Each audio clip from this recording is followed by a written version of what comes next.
Bienvenidos a este nuevo capítulo de podcast. Estoy muy contenta porque hoy día estoy con Paz Mieres. Nos conocemos hace muy poquitito y quiero presentárselas de inmediato. Ella es estratega en productividad para las mujeres. Algo que de lleno ya me llama la atención.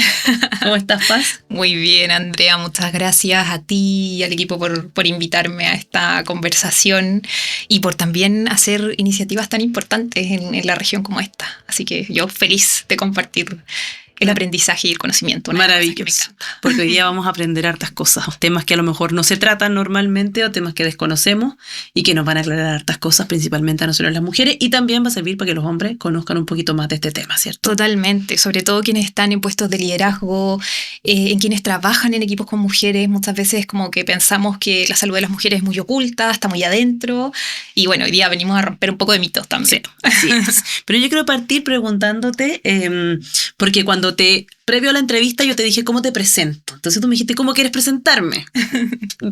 Y ahí tú me comentaste algo respecto de como los estereotipos. Porque yo la conozco porque es enfermera, pero sé que trabaja en millones de otras cosas además. Así es. Entonces, pero cuéntame un poco de eso, de por qué no este estigma o no decir la profesión cuando normalmente uno dice, yo soy Andrea Garrido, periodista. Uh-huh. ¿De dónde nace eso un poco? Creo que un poco nace de mi rebeldía.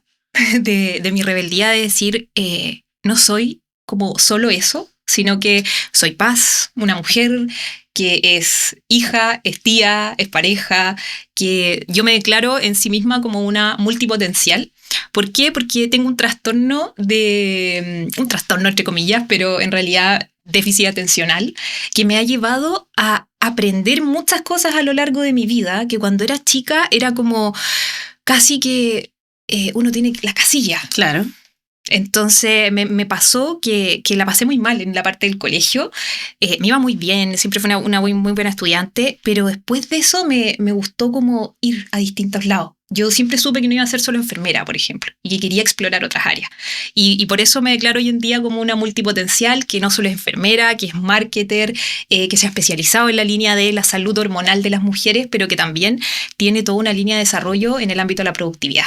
Y creo que eso me permite hoy en día tener una amplitud de herramientas, de tener una caja de herramientas que me permite interactuar con distintas personas y poder cumplir distintos roles. ¿Y trabajaste como enfermera en algún momento, así como enfermera, como para lo que estudia una enfermera principalmente? No. ¿Nunca? No. Lo hice, pero de una manera, a mi manera. Uno de mis primeros emprendimientos, porque también soy emprendedora, mi primer emprendimiento, cuando chica, típico como cuando uno es scout y eres como vendedora de las galletitas, así. Yeah. Ese fue como el primer emprendimiento. Pero después de eso, yo cuando estaba en la universidad, tenía trabajos dentro de la universidad. Yo partí siendo mentora en mi segundo año de universidad. Y desde ahí, después ya empecé a trabajar con adultos mayores. Primero cuidaba adultos mayores y después de eso formé mi propia empresa de adultos de cuidado domiciliario. Sí. Y lo que hacía ahí era, primero partí yo sola siendo una cuidadora, porque todavía no terminaba, y después cuando me titulé, llegué a tener aproximadamente a 10 cuidadoras a mi cargo, donde yo las supervisaba, les diseñaba los planes de cuidados con los adultos mayores, que pudieran hacer actividades recreativas. Entonces esa fue mi área, ahí lo desarrollé. Después de eso, ya me metí de lleno a la academia, que esa es mi área más preciada y una de las áreas que más me gusta, que es la educación. Maravilloso. Paz llegó hace poquito a Curicó. ¿Hace cuánto tiempo que estás viviendo acá? Nosotros llegamos así de frentón en abril. En abril de este año. Ahí nos instalamos ya en Curicó. ¿De dónde venía Paz? De Vietnam. De Vietnam. ¿Qué andabas haciendo en Vietnam? Estuvimos viviendo allá un año entero junto a mi familia. Nos permitimos la posibilidad de irnos a dar un viaje familiar. Íbamos con muchas proyecciones también a nivel empresarial, lo cual fue muy difícil hacer crecer una empresa a 12 horas, a 10 horas de diferencia. No lo recomiendo en absoluto. Piénselo antes. No lo hagan. Pero bueno, nos fuimos con esa convicción y también con unas ganas como de una deuda familiar que teníamos de vivir y de viajar todos juntos. No es fácil, tiene sus pros y sus contras, pero nada, fue un proceso interesante, conocer una cultura distinta. De verdad es como llegar a un lugar muy distinto, muy amoroso. ¿Por qué Vietnam? ¿Por qué lo eligieron? viene una elección principalmente de mi hermana, que era uno de los lugares como que a ella, a su pareja, le gustaba muchísimo. Ya lo conocían antes, habían estado, y además yo siempre había querido ir al sudeste asiático y tenía una meta que era, quiero ir al sudeste antes de ser mamá, antes de pensar en ese proceso. Muy buena decisión. Sí, no lo recorrí como hubiese querido y como me hubiese gustado, pero sí me permitió conocer, ver otras culturas, sentir esos aromas que se te quedan grabados en los distintos como centros de nuestro cerebro, y eso fue maravilloso. O sea, el andar en la moto con los campos de arroz al lado, o sea, es una experiencia increíble. Maravilloso. Pero hoy día la tenemos aquí, la tenemos en Chile, la tenemos en Curicó, y eres especialista en un área que no se habla mucho, un área que las mujeres incluso desconocemos muchas veces, que tiene que ver con la salud menstrual y también con la productividad de las mujeres. Uh-huh. Y previo a la entrevista hablábamos respecto de salud menstrual, ¿qué es? Porque cuando uno escucha ese concepto, como que uno dice, bueno, tendré que tener sano mi ovario, mi útero, como que uno se imagina, no sé, el PAP. Exacto. Pero en realidad no tiene relación con eso, o tiene, aclárame un poco eso. Sí, es un tema muy interesante porque la salud menstrual es una construcción que se teoriza dentro de la primera guía en salud menstrual que existe en Chile, de la cual mi hermana Patricia Mieres es autora principal de esa guía. Patti fue quien impulsó un poco movimiento, pero por sobre todo llevándolo desde el ámbito científico. ¿Sí? Que eso es algo que hace algunos años no se investigaba. ¿Sí? ¿Por qué? Porque lo que se veía un poco más desde el autoconocimiento, un poco más desde el ámbito astrológico, los ciclos de la luna, ¿cierto? Toda esta relación que por supuesto está súper bien conceptualizada, pero nos faltaba la evidencia y la ciencia.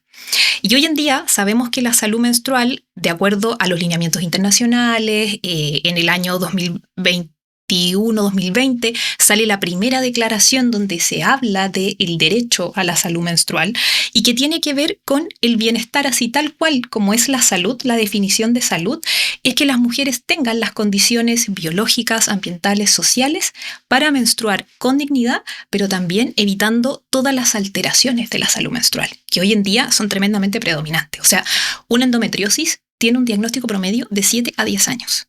Una de las alteraciones más invalidantes para las mujeres y que además tiene una prevalencia del 30 veces por ciento dependiendo del país, lo mismo que el síndrome premenstrual, que no se consideraba como algo, se considera algo normal.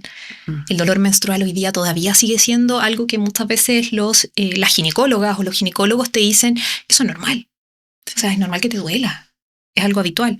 Entonces, toda esta evidencia viene a ser esta construcción y que engloba la salud menstrual, es como la construcción grande, la definición grande de salud. Tiene que ver con lo físico, pero también tiene que ver con otro tipo de cosas, me imagino. Por supuesto, biopsicosocial, siempre. Lo biológico, en el ámbito psicológico, todo lo que tiene que ver, ¿cierto?, con hormonas, con por supuesto, proceso, y por supuesto toda la parte social que tiene que ver con las condiciones en las que hoy menstruan niñas, adolescentes y mujeres, que somos el 52% de la población.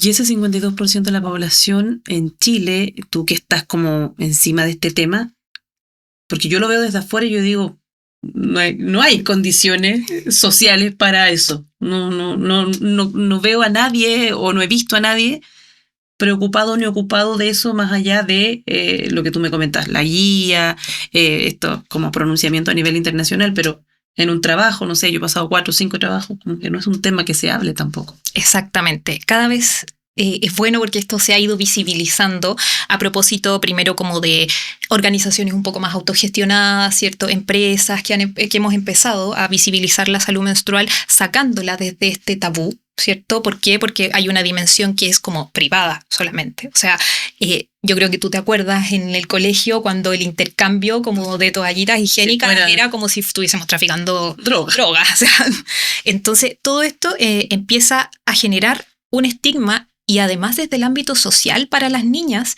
genera un impacto tremendo. Porque hoy en día podemos tener a niñas que faltan al colegio por estar menstruando aproximadamente de 1 a 2 meses al año.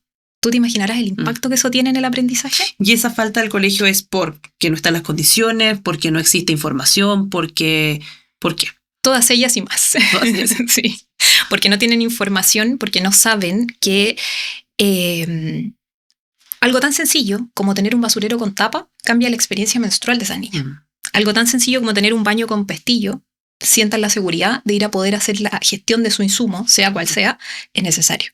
¿Sí? Una niña, por ejemplo, una adolescente, no puede usar una copa menstrual porque no tiene un lavamano dentro del baño. O el baño que se usa para eso es, por ejemplo, el baño para personas con discapacidad.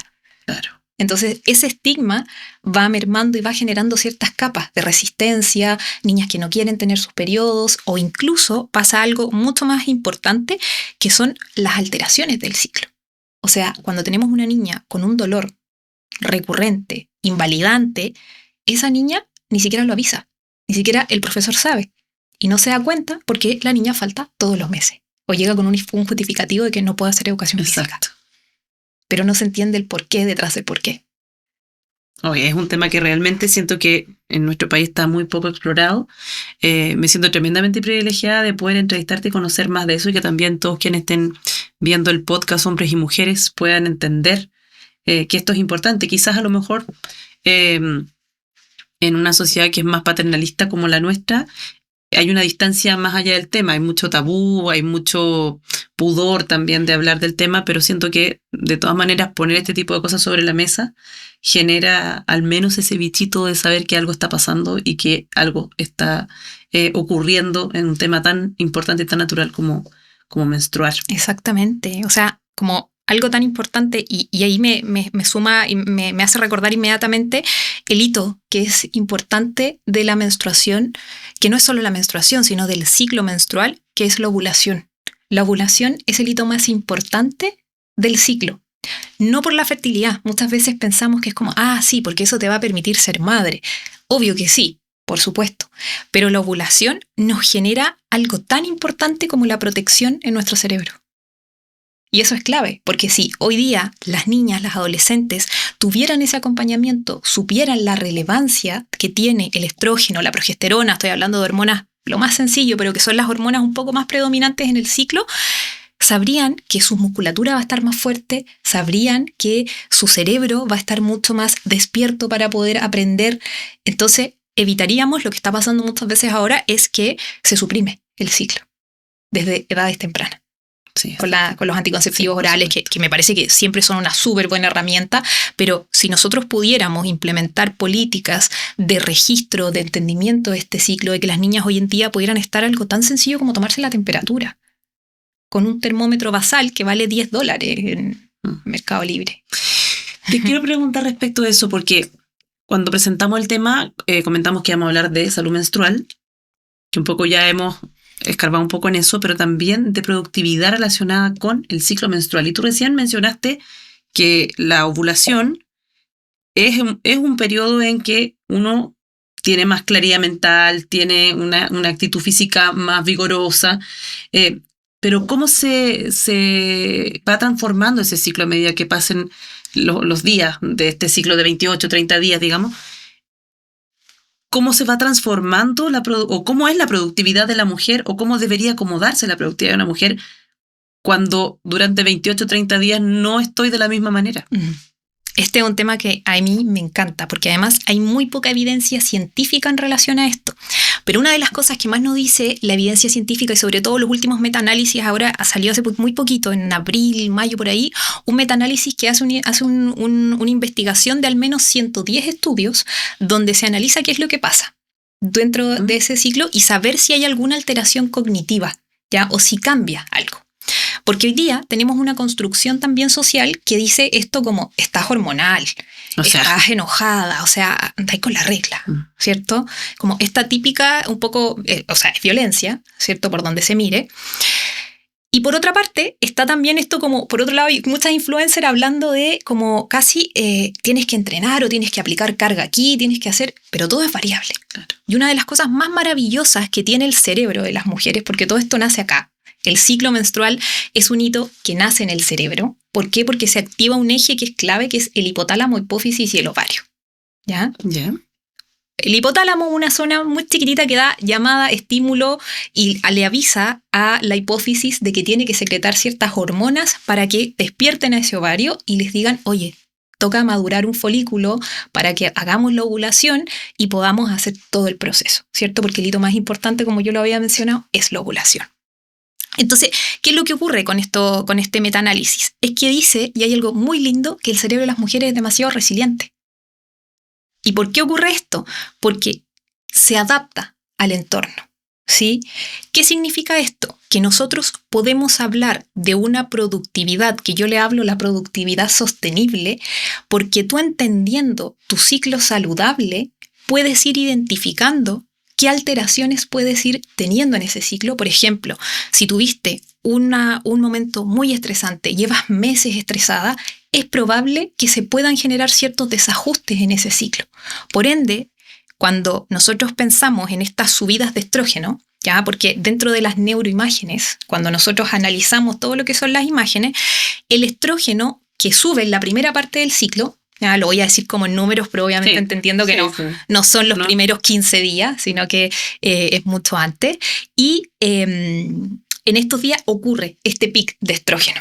Y cuando eso ocurre, se abren, por ejemplo, los centros relacionados a la corteza prefrontal, hay un estímulo como estoy más abierta. ¿Y estoy más racional también? No, estoy como un poco más sociable, estoy un poco más, ¿cierto?, hacia afuera, podría llamarse así. Y por otra parte, cuando viene como este pic de estrógeno y después sube la progesterona posterior a la ovulación, tenemos una característica clave que tiene que ver un poco más con el ámbito introspectivo, ¿sí? Entonces, ¿qué es lo que sirve ahí? Cuando yo, por ejemplo, tengo que hacer un poco tareas de foco, en esa línea se relaciona. Pero en estas investigaciones se habla de que como somos tan resilientes, son muy pocas las variantes que se pueden distinguir. O sea, logramos acomodarnos a pesar de toda esta revolución que está ocurriendo en nuestro cuerpo producto del ciclo menstrual. Exactamente. El problema está cuando nuestro sistema de equilibrio se desajusta. Y eso es clave. No sé si has escuchado el concepto de homeostasis. Sí. Para quienes no lo han escuchado, la homeostasis tiene que ver con el equilibrio. Por ejemplo, cuando tenemos una temperatura alta, nuestro cuerpo empieza a sudar para compensar y volver al equilibrio. Y existe otro concepto que es la alostasis. ¿Ya? La alostasis se relaciona con todas las medidas un poco preventivas y predictivas que utiliza nuestro cerebro y nuestro cuerpo al momento de tener que adaptarse. Entonces esto tiene que ver como un poco con la resiliencia y con el proceso de adaptación que requiere el cuerpo. Y desde ahí la alostasis es como que tenemos la homeostasis, ¿cierto? Mantener la regulación, pero la alostasis dice, oye, esto puede estar pasando, entonces tenemos que activar el metabolismo, todos los otros sistemas para un poco compensar, ¿ya? Y hay un punto en que esto se puede desajustar. Cuando tenemos inflamación crónica de bajo grado, cuando tenemos unas cargas de estrés profundo. Esto estamos hablando a nivel corporal, no necesariamente relacionado con la salud menstrual, sino que inflamación por alimentación, chatarra, frituras, azúcares. Exactamente. Perfecto. Sí, o sea, cuando hablamos de inflamación crónica de bajo grado, tiene que ver con distintas áreas. Por ejemplo, no puedo dormir bien, me cuesta, ¿cierto?, conciliar el sueño, estoy con ideación rumiante en la noche, me despierto. Todas las estrategias que tengan que ver con sueño, con alimentación, con entrenamiento, ¿cierto? Sabemos que cuando hay un entrenamiento, eso nos permite, cuando hacemos actividad física y liberación de ciertas hormonas, etc. Entonces, cuando eso se desajusta, esta alostasis tiende a cambiar y es una carga alostática, porque es como que va subiendo, ¿ya? Cuando tenemos esta carga alta, lo que está generando este estrés es que activa o potencia más el eje que tiene que ver con la corteza, con las glándulas adrenales que están en los riñones, que son las que liberan el cortisol. ¿Ya? Tendemos a demonizar el cortisol y a decir, el cortisol es que es muy malo, porque el estrés, el cortisol. No sé si lo hayas escuchado. Sí, totalmente. Ya, perfecto. El cortisol no es tan así. El cortisol es un antiinflamatorio natural, ¿sí? Por eso pensamos que los corticosteroides que se utilizan como antiinflamatorios, ¿cierto?, a gran escala, tienen un efecto potencial en el cuerpo. Pero cuando este eje se desajusta, el cortisol se dispara, obviamente, y empieza a haber una retroalimentación que ya no es como que haya cortisol, se limite arriba, le avisa al cerebro y le diga, oye, tenemos que bajar. No. Y cuando este eje se desajusta, me desajusta el otro eje, el eje ovárico. ¿Por qué?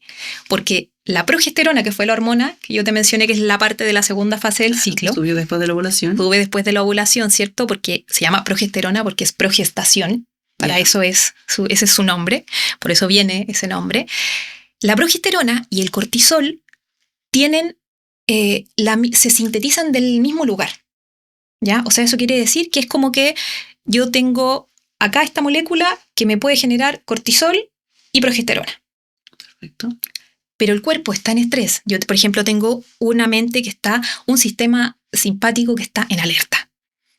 Ahí se activa la lucha, me quiero arrancar, viene la amenaza, viene el lobo, ¿cierto? En esa amenaza tremenda, mi cuerpo genera cortisol, empieza a generar adrenalina, ¿cierto? Otras hormonas y neurohormonas que me están diciendo, tengo que salir arrancando. Y me empieza a quitar progesterona, porque en un momento así no puedo gestar. Eso mismo estaba pensando. Muchas veces, o sea, conozco muchos casos, sin haber sabido esto, de gente que en la decisión de ser padre se genera solamente por eso, no por otro tipo de estrés, sino que el estrés de querer ser padre y no pueden gestar, y en un momento dijeron, ya, ¿sabéis qué más? Da lo mismo. Y hay un bebé ahí, claro, y ocurre, exactamente. Sí. Sí, totalmente. Entonces, es una relación y tiene una coherencia tremenda, porque hoy día el burnout, el estrés al que estamos expuestas las mujeres, hoy en día el 42% de las mujeres, según las últimas investigaciones de McKinsey Company, viven estresadas, viven con burnout, a diferencia del 30% de los hombres. Paz, y porque una cosa es que, no sé, la progesterona baje y no se pueda gestar, pero eso además, pensando en alguien que no tenga intención de ser mamá o ser papá en el caso de padres, digamos, me imagino que también genera un impacto. O sea, no es que no tengo que estar estresado cuando quiero quedar embarazada, no, genera un impacto siempre. Totalmente, me encantó tu pregunta. Es que ahí ocurre algo y ahí era algo también a lo que quería ir. Después de que la progesterona sube, ¿cierto? Aparece la progesterona, tiene un metabolito que es como una parte de lo que se transforma la progesterona que se llama alopregnanolona. Y esto es un nombre complejo, sí. Ya no tiene no lo puedo sintetizar más, pero este metabolito lo que hace es que activa el sistema GABA. Y el sistema GABA en el cerebro es el que nos protege y nos da la calma. Hoy día escuché mucho eso. Sí. Cuando tenemos la progesterona baja, tenemos menos alopregnanolona, por tanto, nuestro sistema de la calma se descompone. Y es un círculo vicioso, finalmente. Es un círculo vicioso porque además la alopregnanolona también tiene un efecto importantísimo a nivel del cortisol. Oh. Por eso los ejes hormonales es tan clave, y aquí les hablo sobre todo a los profesionales de salud que no tienen formación en esto, porque yo sé que no la tienen porque yo no la tuve. Yo esto lo aprendí mucho después de investigar, es integrar la salud hormonal de las mujeres como algo clave para todo. Y por eso yo lo llevé a la productividad. Porque finalmente, una mujer que entiende esto y que puede decir, oye, es probable, porque la progesterona, ¿cómo se evalúa? Con el mismo termómetro. Porque yo me tomo la temperatura y aumenta la tasa metabólica basal, entonces aumenta muy poquito la temperatura, pero se ven los gráficos cuando uno los analiza que antes de la ovulación hay una temperatura un poco más baja, es una temperatura bifásica, y después sube. Y hay días en que la fase lútea, que es la segunda parte del ciclo, puede estar con temperaturas irregulares, y eso nos puede estar diciendo que la progesterona es deficiente, que esa ovulación quizás fue deficiente o que tenemos ciclos anovulatorios. Entonces, eso nos puede anticipar que esa mujer puede tener mayor predisposición a presentar un síndrome premenstrual, un trastorno disfórico premenstrual, que ya son condiciones mucho más graves de salud. Claro. Quiero hacerte una pregunta. Siempre he tenido esa idea, no tengo ninguna base científica, pero normalmente cuando las mujeres estamos embarazadas, se habla del tema de los antojos, como algo como, no sé, de tradición en tradición, muy quizá como místico incluso. En mi caso, cuando estuve embarazada, siempre tuve ganas y deseos de comer limón, aceituna y hielo. Eso era mi antojo, al menos fueron un antojo súper sanito. Pero era una necesidad O sea, yo siempre decía, no creo en los antojos, una tontera, yo creo que el gusto de comer algo rico porque está embarazada, ya no. Exacto. A mi parecer existen, es una necesidad como... Ya, pero me ha pasado últimamente, tengo 42 años, normalmente voy a chequearme porque estoy muy preocupada del tema de la menopausia. No quiero toparme con la menopausia así como de cara, entonces como que voy constantemente, me hago chequeos y todo. Y me ha pasado los últimos 3-4 meses de una necesidad increíble de comer limón en cierto... No he logrado definir porque no estaba muy atenta, pero tengo la sensación que es cuando tengo la cuando estoy después de la ovulación. La necesidad de comer limón con sal igual que cuando estaba embarazada. No es algo que yo diga, voy a comer limón con sal porque te da, qué rico. No. Claro. Puede pasar, y ahí está mi pregunta que no tiene nada de científico. ¿Ocurre durante el ciclo menstrual quizás algo parecido a lo que ocurre con el ciclo del embarazo, que en términos hormonales? Porque yo me imagino que cuando a ti te dan antojos tiene que ver mucho con el tema hormonal.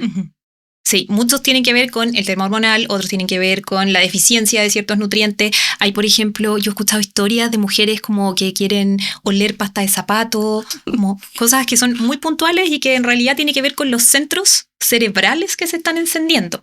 No te podría decir hoy en día, oye, te pasa por esto, pero podría haber una correlación completamente hormonal. Desde que hubiera una deficiencia de algo. Podría ser una deficiencia de algo, pero habría que revisar exámenes, o puede ser que en ese momento hay algo en tu cerebro que se está activando, ¿cierto? Podría ser, no sé, si es posterior a la ovulación, hay a lo mejor un crecimiento de la amígdala, algo puede estar pasando, no te puedo decir en este momento qué, porque también sería muy irresponsable al hacerlo, pero totalmente tiene una relación. Lo mismo que, por ejemplo, ocurre en las mujeres que están en procesos de perimenopausia, cuando hay estos antojos de dulce, entonces ahí uno empieza a analizar los desajustes, ¿sí? ¿Qué es lo que les pasa a las mujeres, por ejemplo, que están previas a su menstruación, 5 días antes, 7 días antes, y que se nota que hay una alteración hormonal? Empiezan con esto como la brain fog, ¿cierto? Como la niebla mental. No sé si la has escuchado y es como... La he experimentado, pero no relacionado con eso. Cuando tuve COVID, tuve niebla mental. Wow. Y cuando tuve COVID, cuando nadie tenía COVID, cuando recién partió, y no se sabía de la niebla mental, y en un momento dije, traté de mandar un mensaje. Estaba en cuarentena sola, o sea, con los niñitos. Traté de mandar un mensaje a mi papá y no fui capaz de hilar una frase y dije, me estoy volviendo loca. Me puse a investigar y ahí apareció el tema de la niebla mental. Y claramente después de eso he tenido momentos en que he detectado así como, me está pasando lo mismo que, claro, a un nivel mucho más acotado. Pero claro, hay momentos en que uno no lo analiza. Yo creo que también es responsabilidad nuestra como mujeres un poco poner más atención a lo que ocurre durante el ciclo por diferentes cosas, pero también siento que hoy día que estamos en una sociedad que es tan exigente con el tema de la productividad, y además que la productividad no solamente tiene que ver con lograr una meta en un menos periodo de tiempo o alcanzar en la semana hacer millones de cosas, sino que también tiene que ver con poder tener tiempo libre, Exacto. Poder tener tiempos de descanso. Entonces yo creo que el hecho de poner atención a lo que tú dices y que esto se conozca, ojalá lo más posible, y lo podamos trabajar, también nos lleva a tener una mejor calidad de vida. Totalmente. No se trata de productividad menstrual, productividad para la mujer, quiero rendir y me voy a volver loca. Por supuesto que no, en absoluto. O sea, eso es algo que yo digo, no, eso no es lo que yo trabajo con las mujeres con las que yo trabajo, es cómo organizamos desde la calma, cómo liberamos tiempo, cómo pasamos del caos, cómo somos capaces de decir, estas son mis acciones del día y si no las cumplí no pasa nada. O sea, la productividad se trabaja desde la calma, desde el bienestar, desde la valentía también de tomar esa decisión y decir, yo hoy día tengo mucho más tiempo del que tenía hace un año atrás porque me permití cambiar la forma. Yo creé este tipo de trabajo por mi propia experiencia, porque yo la pasé muy mal. Tanto en mi propia empresa, donde me destruí y tuve que irme, hasta cuando estaba trabajando en la universidad y también me pasó lo mismo. Entonces yo dije, no puede ser. Y lo que quiero es ayudar a otras mujeres a que puedan lograr esa misma calma. Hoy día yo me tomo un café a las 10 de la mañana, no, a las 10 no, a las 12, porque no tomo café temprano, pero me permito vivir. Bueno, ya terminando, porque podría durar eternamente esto, pero porque está muy entretenido, quiero preguntarte respecto de qué recomendación le darías tú, por ejemplo, a quienes tienen jefaturas, ya sea hombres o mujeres, que sean líderes o jefe o gerente en un área y que finalmente puedan involucrar el tema de la productividad de las mujeres en sus empresas. Porque por supuesto yo me imagino que sería un beneficio tremendo lo que tú dices, por ejemplo, ya en tal etapa, no sé, por todo lo que tenga que ver con foco, con poder, en tal etapa a lo mejor la creatividad está más abierta. ¿Cómo poder incluirlo? ¿Cuál sería el consejo que tú le podrías dar? Me encanta, sí. ¿Qué podemos hacer? Yo creo que primero, a mí me encanta mirarlo desde la mirada preventiva, ¿ya? Desde la mirada preventiva y promocional. Permitir espacios de tranquilidad, de calma y de análisis. Y de análisis súper importante entre el líder o la líder que está en ese momento para poder evaluar o poder ir levantando necesidades en salud de la mujer. Necesidades tan simples como decir, ¿cómo estáis durmiendo? Oye, hoy día la reunión se trata de sueño. Y eso, ir levantando cosas, porque eso cuando tú puedes mirar desde la mirada de la salud hormonal, desde la salud menstrual, desde la productividad en las mujeres, no es cambiar el entorno, no es que las mujeres necesitemos, ay, no, ustedes necesitan condiciones especiales. No, lo que necesitamos, y yo creo que lo que necesitamos el mundo entero, es poder tener un espacio de diálogo, de comunicación, donde las líderes y los líderes puedan posicionarla y poder decir, oye, ¿qué está pasando? ¿Cómo estamos haciendo las cosas? Démonos una jornada. Trabajemos desde el juego. Cuando tenemos estrategias de productividad basadas en el juego, tienen un tremendo potencial. Hay evidencia científica que habla de eso. O sea, el sistema reticular ascendente que está en nuestro cerebro nos habla de cómo nuestra corteza es selectiva. Y este sistema le va diciendo a la corteza, oye, esto sí, esto no. Por eso el llenarse de una tabla Excel de todo lo que tengo que hacer en el día o de que el jefe te esté diciendo, oye, hay que entregar el informe mañana. No. Y obvio que hay que entregar el informe mañana, pero abrámonos al diálogo. Analicemos desde la calma. Eso es una de las primeras recomendaciones que yo les daría. Y a las mujeres que estamos en vida todavía fértil y en vida productiva, ¿cuál sería tu mayor consejo? Mi mayor consejo es que primero se hagan una pregunta. Y que eliminen una pregunta de sí misma. Como, ¿quiero hacer más? ¿Realmente quiero hacer más? ¿O quiero hacer mejor? ¿O quiero hacer más tranquila? ¿O qué quiero realmente de mi vida? Y ahí también está mucho eliminar la culpa, porque yo renuncié a mi trabajo, lo he contado hace 9 meses, mi trabajo formal, y finalmente también está como, ¿qué hizo esta loca? O sea, obvio. Que hace los 42 años decidiendo ser independiente. Sí. ¿Qué vaya a hacer? ¿De qué vaya a vivir? ¿Qué no sé qué? Como también yo creo que liberarse de la culpa de poder tener esos tiempos. Y yo el otro día conversaba con una chica que tomó el taller que estoy impartiendo, que ella está en el mismo proceso de a fin de mes, o sea, ahora, hoy día, dejó su trabajo.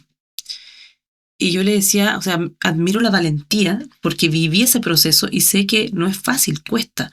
Cuesta desde uno tomar la decisión hasta el entorno, la familia, todo. Y no es como renuncio y después quedo feliz de inmediato. Viene toda una reconstrucción de aprender a definir mejor los tiempos, a definir las tareas, a definir en qué yo hago mucho de que mis mañanas son muy productivas, mis tardes son mucho más relajadas porque tengo hijos y también uno de los aspectos era que yo quería estar más presente. Exacto.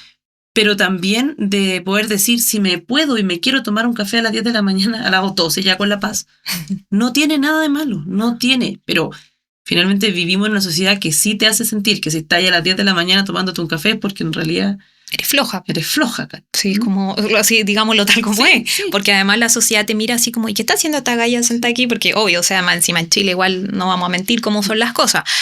Y en ese sentido, una de las cosas que yo más le recomendaría, sobre todo a quienes están recién emprendiendo, porque hay momentos en que, y esto yo lo veo con muchas mujeres, es como estoy al frente del computador y me siento como este gatito que está tecleando todo el rato, o me siento como el mono con los platillos, porque en realidad digo, ¿qué estoy haciendo? Claro. ¿Sí? Calentando la silla. Calentando la silla, o llego a la noche y digo, no hice nada. ¿Te ha pasado eso? Sí. Como, hoy día no hice nada. Y en realidad no, como escribir. Escribe todo lo que hagas en el día y lo que no hiciste también. Y si hoy día tu decisión, porque no sé, te das cuenta, como empieza a registrar cómo te sientes todos los días. Solo que sea una carita. Hay un consejo que a mí me gusta mucho, no me acuerdo a quién se lo escuché porque no es mío, pero es, toma tu calendario y ten un lápiz rojo, uno amarillo y uno verde. Y con eso pinta el color de cómo te sientes. El rojo pensando cuando estás enojado, tuviste un mal día, el amarillo cuando estuviste más o menos y el verde cuando estuviste bien. Y eso te va marcando. Y cosa que tú al final del mes puedas mirar y decir, oye, algo está pasando que este mes, estos días estoy así. Y si después tú tomas una tabla con tu ciclo y si pudiste anotar cómo te sentías y si tienes un ciclo fisiológico, porque quienes tienen anticonceptivos, sobre todo orales, inyecciones, etcétera, no es lo mismo porque no tienen un ciclo hormonal, ir contrarrestando, ir comparando. La data es tremenda. A mí me encanta trabajar con datos por eso, porque te dan mucha información. Por eso yo digo, la productividad yo la miro antes, pero la miro para poder tener una condición favorable. ¿Tú hoy día tienes como una estructura para tu ciclo menstrual de trabajo? Sí. O sea, tú dices ya, durante, no sé, los primeros 15 días, yo, dependiendo obviamente de lo que ocurra hormonalmente, son estas las tareas que yo estoy más apta, no sé si me equivoco en los términos, pero estoy más apta para realizar. Ahí estos días son más para reflexión, para quizás crear, pero no para ir a tomarme un café y tener una vida social. Algunos sí, pero por sobre todo uso mi ciclo menstrual como una herramienta diagnóstica y de información, como un indicador de salud. ¿Por qué? Porque, por ejemplo, yo sé que tuve el mes pasado, 2 meses atrás, estaba muy estresada. Sabía que era probable por mis temperaturas que mi ciclo y mi fase premenstrual iba a estar un poco más alterada. ¿Qué hice yo? Como estaba en la fase folicular, y como te digo, la evidencia es tan poca que no nos sustenta teorías como esta, pero la biología es otra cosa. Y lo que uno sí puede saber es cómo el entorno interfiere. Entonces yo puedo interferir en el entorno. Claro. Y eso es clave. Para mí ese es el área. Eso es lo que tú dices. Oye, si tienes un mes, si donde estás tranquila, está como el mundo a tu favor, es probable que tu ciclo hormonal sea tranqui. Pero si sé que voy a estar sometido a un estrés, puedo generar ciertas situaciones para que un poco haya un equilibrio. Hay un equilibrio. ¿Sí? Si eres una mujer independiente que sabe cuáles son sus cargas más altas o, por ejemplo, no sé, trabajas en trabajos de alta presión, donde tienes procesos, no sé, meses donde hay que consolidar, sacar informes, etcétera, eso también se puede ir ajustando. Yo conozco varias aplicaciones que tienen que ver con la salud menstrual, o sea, no sé si con la salud menstrual, pero sí con el ciclo menstrual, donde uno puede registrar su fecha, uno va viendo y todo. ¿Tienen la utilidad o falta crear una aplicación que vea esto? Falta. De hecho, nosotros con Pablo hemos estado desarrollando un beta que estamos ahí probando porque hay hartos elementos que faltan. Yo al menos la que recomendaría, y es solo la que uso yo, que es como el Read Your Body, que te ayuda a registrar, a evaluar moco cervical. Puedes usar distintos métodos, el sintotérmico, peeling, etcétera, métodos de registro. Pero no es, por ejemplo, la aplicación predictiva no te sirve, ¿sí? Porque finalmente el cálculo y cada ciclo es distinto. O sea, un ciclo puede durar hasta 35 días. Claro. Entonces, todo eso tiene una variación. Como esta cosa de que la aplicación te diga el día de mañana, sí, te va a llegar en una semana más.